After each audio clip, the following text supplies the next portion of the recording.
मुझे लगता है मैंने अपनी पत्नी सुधा पर ज्यादा ही सख्ती दिखा दी। मैंने उस पे ज्यादा ही गुस्सा कर दिया है।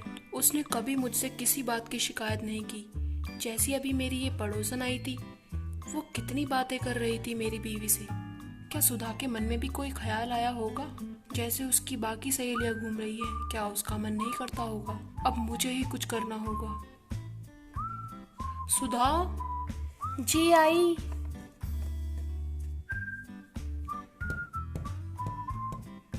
आपको कुछ चाहिए? मुझे कुछ नहीं चाहिए, जरा तुम यहाँ पे बैठो। क्या बात है? आप कुछ कह रहे थे।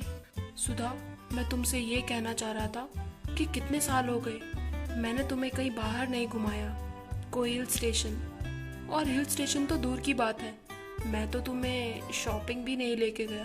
आप अचानक ऐसा क्यों सोच रहे हैं? मेरे पास बहुत सारे कपड़े हैं, मुझे शॉपिंग नहीं जाना है। ये तो तुम्हारी अच्छाई है सुधा, पर पिछली बार भी मैं अपने लिए और बच्चों के लिए ही कपड़े लाया था। तुम्हारे लिए तो मैं कुछ लाया ही नहीं, फिर भी तुमने कोई कंप्लेन नहीं की। आज मैंने सोच लिया है, मैं तुम्हें शॉपिंग लेके जाऊंगा। पर मुझे परवर कुछ नहीं, हम शॉपिंग जा रहे हैं। तुम जल्दी से तैयार होके आओ, जाओ। तो ठीक है, मैं भी तैयार होके आती हूँ। लगता है अब ये मुझसे नाराज नहीं है। चलिए। जी, आज तो हमने बहुत सारी शॉपिंग कर ली है। मैंने आपसे कहा भी था कि मेरे पास बहुत सारी साड़ियाँ हैं, फिर भी हमने इतनी सारी साड़ियाँ ले ली। क्या तुम्हें ये साड़ियाँ पसंद नहीं आई जो हमने ली हैं? नहीं नहीं, ऐसी बात नहीं है, पर आज बहुत मजा आया मार्केट में घूमने में। अच्छा, मैं कुछ रसोई में जाके खाना बना लेती हूँ। आपको भूख लग गई होगी और आप थक भी गए हैं। मैं अभी आती हूँ। एक काम करती हूँ, फ्राइड राइस बना लेती हूँ। इन्हें बहुत पसंद है ना।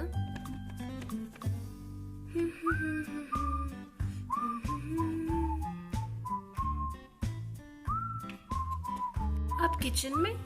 आपको बहुत ज्यादा भूख लगी है क्या? खाना बस बनने ही वाला है। नहीं नहीं, ऐसी बात नहीं है। वो क्या है कि मैं बोर हो रहा था, तो मैंने सोचा कि मैं तुम्हारी थोड़ी मदद कर दूं। क्या क्या कहा आपने? मदद? हाँ, मैं तुम्हारी मदद करने आया हूँ। तो मुझे क्या करना है? अरे नहीं नहीं, खाना मैं बना लूंगी, आप बस जाके बैठ जाइए। बस 10 मिनट में खाना तैयार हो जाएगा। तो मैं तुम्हारी कुछ छोटी मोटी मदद कर देता हूँ, तुम बोलो तो। अरे ये इन्हें क्या हो गया है? ये मेरी मदद कर रहे हैं। सुधा, मैंने तुम्हें देखा है, तुम किस शिद्दत से खाना बनाती हो। और मैंने उस दिन तुम्हारा बनाया हुआ खाना भी नहीं खाया, जो कि तुमने कितनी मेहनत से बनाया होगा। तो मैं अब कोई भी चांस नहीं गंवाना चाहता तुम्हारी मदद करने के लिए। पर आप थक गए होंगे ना, अभी तो हम मार्केट से आए हैं। मार्केट तो तुम भी मेरे साथ गई थी, क्या तुम नहीं थकी होगी? चलो साथ में खाना बनाए। जी ठीक है। जरा बच्चों के पास जाता हूँ। अरे बच्चों, तुमने तो पूरा कमरा बिखरा रखा है। तुम्हारी मम्मी तो ये साफ करके गई थी ना? पापा, हम तो ऐसे ही खेलते हैं, मम्मा बाद में साफ कर देती है। हाँ पापा। बेटा, तुम्हें पता है ना, तुम्हारी मम्मी पूरा दिन कितना काम करती है। काम करते करते वो थक जाती है और दिन में भी आराम नहीं कर पाती। अगर तुम ऐसे कमरा गंदा करती रहोगी तो तुम्हारी मम्मी तो बीमार ही पड़ जाएंगी। क्या तुम लोग चाहती हो कि तुम्हारी मम्मी बीमार पड़ जाए? नहीं पापा। तो बेटा जल्दी से ये कमरा साफ कर दो, क्योंकि ये कमरा बहुत बिखरा हुआ है। चलो साथ में मिलके करते हैं। उफ, सुधा इन बच्चों के बीच में थक जाती होगी। चलो पापा के साथ कमरा साफ करें। देखा बेटा, कितनी जल्दी कमरा साफ हो गया। और आप दोनों अपनी मम्मी को ऐसे परेशान करती थी। अब आप प्रॉमिस करो कि आप अपना कमरा खुद साफ करोगी। हम प्रॉमिस करते हैं पापा। हाँ पापा, हम अपना कमरा खुद साफ करेंगे। और पापा, हम अपना कमरा गंदा भी नहीं करेंगे। वेरी गुड बेटा। अरे क्या बातें हो रही हैं? अरे वाह, पूरा कमरा इतना साफ, ये तो मैं पहली बार देख रही हूँ। देखा तुमने मेरा कमाल? ये कमरा आपने साफ किया है? मम्मा, हम सबने साथ में कमरा साफ किया है। आओ तुम भी हमारे साथ बैठो। मम्मा, आपको कमरा कैसा लगा? बहुत अच्छा लगा बेटा, बस तुम्हें ऐसे ही इस कमरे को साफ रखना है।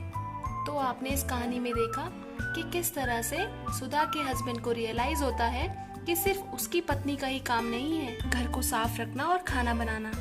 क्योंकि जैसे एक मशीन चलते चलते खराब हो जाती है, वैसे ही इंसान भी इतना ज्यादा काम करके बीमार पड़ सकता है। तो हमें इस कहानी से ये शिक्षा मिलती है कि हमें मिलजुल कर हमेशा काम करना चाहिए और अपने अपनों की मदद हमेशा करनी चाहिए, जैसे सुधा के पति ने की पत्नी की।